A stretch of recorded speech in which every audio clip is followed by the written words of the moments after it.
Bonjour tout le monde, j'espère que vous allez bien. Alors aujourd'hui, غادي ندير لكم un petit résumé de ce qu'on a vu. Donc puisqu'on a terminé notre chapitre, je vous ai expliqué la respiration cellulaire, la fermentation alcoolique et lactique. Donc ضروري ندير لكم le tableau comparatif entre la respiration et la fermentation. Donc je suis sûre que le prof ديالكم غادي يعطيكم le tableau. Donc قلت نشرحه لكم.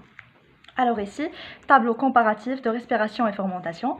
Alors les caractéristiques métaboliques. Donc radin choufou la différence entre les réactifs, les déchets métaboliques, le lieu de production de composés réduits R'(H2 qui sont bien sûr le NADH2 et FADH2, le lieu d'oxydation des composés réduits R'(H2, les molécules d'ATP produites par l'oxydation d'une molécule de glucose, le nombre de molécules d'ATP par mol, et le rendement énergétique. Alors tout d'abord, on va les réactifs. Donc la respiration, donc qu'est-ce qu'on a les réactifs? La matière organique plus O2. Donc c'est la réaction globale de respiration cellulaire. Donc la fermentation, donc bien sûr pour les deux types, l'alcoolique et lactique, qui connaît la matière organique dépourvue de dioxygène puisque la fermentation se réalise en milieu anaérobique. Alors pour les déchets métaboliques, donc la respiration qui connaît les déchets sous forme de CO2, une molécule de CO2 pour la fermentation. Alors la fermentation alcoolique كتعطينا CO2 plus un résidu اللي هو l'éthanol. Donc l'éthanol bien sûr une molécule de 2 carbone.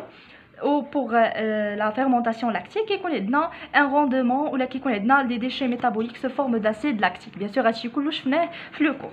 Alors le lieu de production des composés réduits R'(H2 pour la respiration cellulaire, l'hyaloplasme. Bien sûr, l'hyaloplasme est le lieu de déroulement de la glycolyse, la première étape de dégradation de glucose. Et qu'est-ce qu'on a la matrice des mitochondries. Bien sûr, le cycle de Krebs. Alors, pour la fermentation, se réalise via l'hyaloplasme, la glycolyse, puisque nous avons les mitochondries. Donc, bien sûr, même si nous avons les mitochondries, c'est-à-dire avec le milieu anaérobique. Donc ici, le lieu d'oxydation des composés réduits R'(H2. Alors la respiration, l'oxydation des NADH2 et FADH2 se réalise dans la membrane interne des mitochondries. Donc il a la chaîne respiratoire et on a vu comment se fait l'oxydation des composés réduits R'(H2. Pour la fermentation, ديما كتبقى لنا غير في اليالوبلازم. Donc اليالوبلازم هو le lieu de déroulement de fermentation. يعني ما كي هذيك la matière organique ديالنا elle ne quitte pas l'hyaloplasme. Ici, les molécules d'ATP produites par l'oxydation d'une molécule de glucose, combien d'ATP on a gagné. Alors pour la respiration, 38 ATP par mol de glucose. Donc si vous vous rappelez, quand on a des molécules de NADH2, les 30 ATP, 2 molécules de FADH2, les 4 ATP, et 4 molécules d'ATP, ainsi qu'on connaît un total de 38 molécules d'ATP. Et pour la fermentation, qui connaît 2 molécules d'ATP par mol de glucose.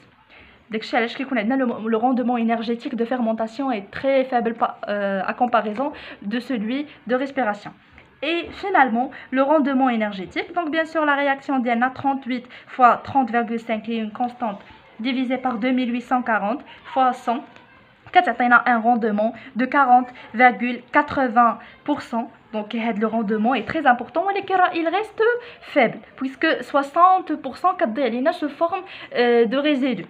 Ou ici, le rendement est très très faible, donc 2 fois 30,5 sur 2842 fois 100, 2,1%. Donc bien sûr, il reste faible.